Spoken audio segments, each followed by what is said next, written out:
What was the thing that made you say, oh, there's something? It was the Super Bowl. And it was a commercial in particular, the Dunkin' Donuts commercial. It's Ben Affleck, it's Matt Damon, it's a zillion celebrities. It's Bill Belichick. And wait a minute, is that who I think it is? And she was an internet creature entirely at this point, Mike. Jordan Hudson was somebody that you sort of like knew about if you were pretty online, like both of us are. But in terms of her showing up, it was like, wait a minute, is that an extra that they cast as like a body double, or was it the real McCoy? And when you start poking around that, and I have in my life collected over the course of the dozen years I've been at ESPN and beyond, Sports Illustrated before that, I've collected just a strange, as you do as well. You have a strange Rolodex of just like, all right, well, time to start asking some people some stuff. Let me see if I can find out. And what I was told was that Jordan Hudson was acting as Bill Belichick's agent for the most high-profile sort of marketing job imaginable in American life.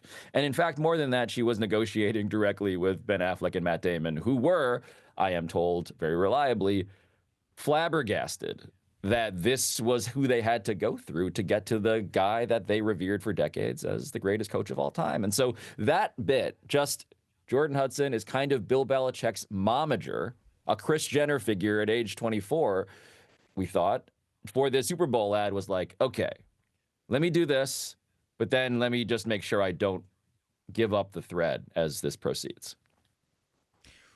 Were you hearing things before that? And I say this with full awareness that we need to choose our words carefully, lest we end up on the wrong side of the caption of a civil action. But, and I think we both would, I don't necessarily say I was on on the wrong side of it until she deleted the Instagram story, and then I was like, I think I'm on the right side of it again. It was hard to track, Mike. Well, for a while. But it would be fascinating. We'll talk about that if there was litigation, and I don't think there ever will be, because it would be a fascinating way to get to the bottom of the rabbit hole. But yes, were you hearing things before the Super Bowl commercial that had you wondering, is something weird, or that sounds judgmental, is something unusual, that's the better word, going on here? Certainly whispers, but nothing that felt reportable at the time to me. Certainly just the basic idea, and this sort of recurs even now at this phase in the reporting, where it's like, why are you interested in this? And my answer typically just begins with, because I'm a sports fan. And I remember this guy when he was the archetype of one extraordinarily sharply defined concept of doing your job and discipline and privacy and basically having an undefeated record against the media by being so hard to deal with that he became admired by the people that couldn't get anywhere close to what felt like a view of his interior life. And so the idea that Bill Belichick, it's not the age gap stuff, as much as that was certainly the first sort of like meerkat poking out of the burrow, was like, whoa, okay, hold up. Let me adjust my mental model for Bill Belichick. It then became, I mean, it was before then, it was the ring cam video, Mike. It was the video that got leaked on the internet in November 2023, which we can get to later, I'm sure. But that was like, I'm seeing a topless Bill Belichick in all of his bounty, just dazed on a porch.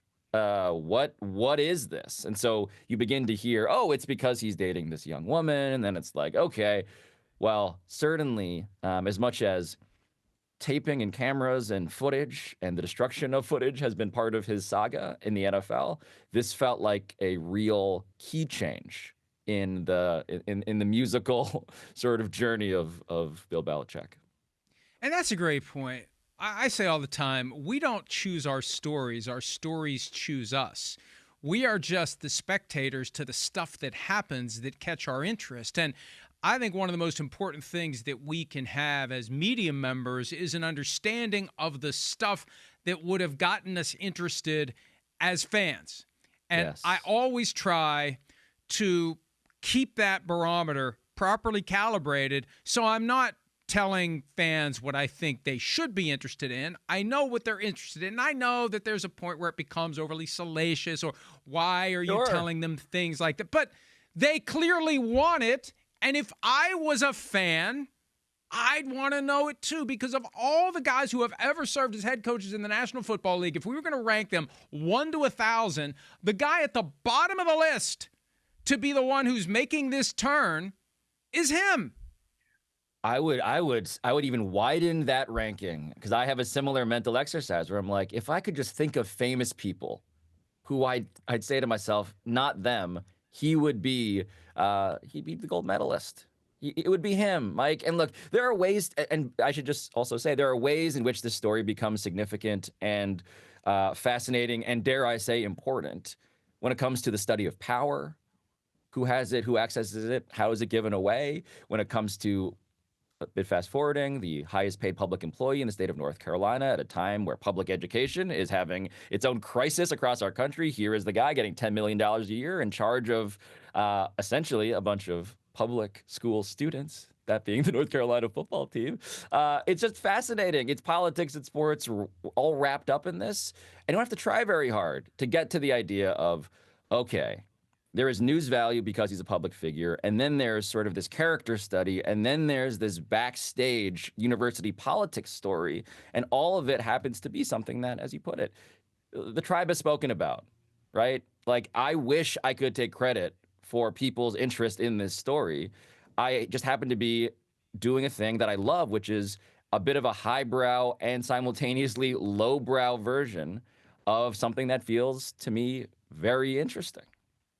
Yeah, I had seen your reporting about the Super Bowl commercial, but that was before it all reached the highest possible level when she interrupted the CBS interview and put the thing in the middle of everyone's radar screen. And then TMZ shows up, Page Six shows up, People shows up, and it becomes this massive story well beyond the boundaries of sports media. You were on it, but that CBS interview, like, without that, I don't know that there's a moment that the pot boils over, but that really was the holy shit, what is going on here instant that the story dramatically changed, and there's no putting that toothpaste back in the tube.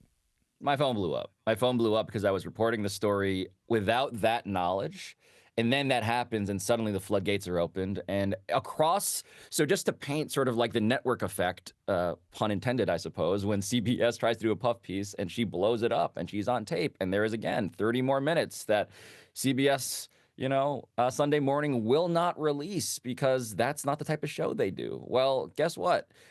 There is a lot of other interest in the story of that day that wasn't merely about that day. It was about the way in which that day echoed so many other days that people had. The whole idea of Bill Belichick launching this media career last offseason after he is thrown out of the NFL and launches about a half dozen different media ventures with people who all have to encounter and then effectively work for Jordan Hudson, who is treating them in parallel ways to the ways that we saw just in brief glimpses on that CBS Sunday morning interview. I mean, it's that. And then the other part, the other node in this power dynamic are the people around Bill Belichick right now in North Carolina who are saying to themselves, okay, even if we regard this man as our Logan Roy, this is my translation, as in someone we're around all of the time, but very afraid to tell the truth to. The dissent of every outlet, and by the way, the New York Times is now here, beyond People, beyond TMZ, everybody's in the pool now, right?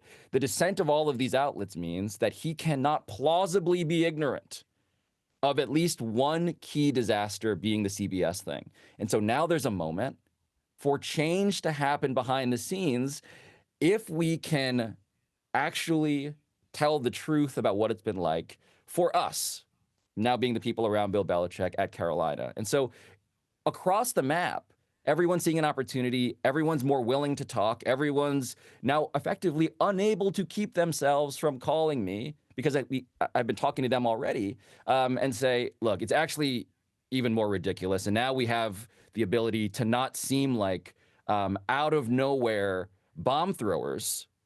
We are actually in a long line of people who have experienced something like this. Hi, it's Mike Florio. Thanks for watching PFT on YouTube. Hit subscribe for the latest news and analysis from Pro Football Talk.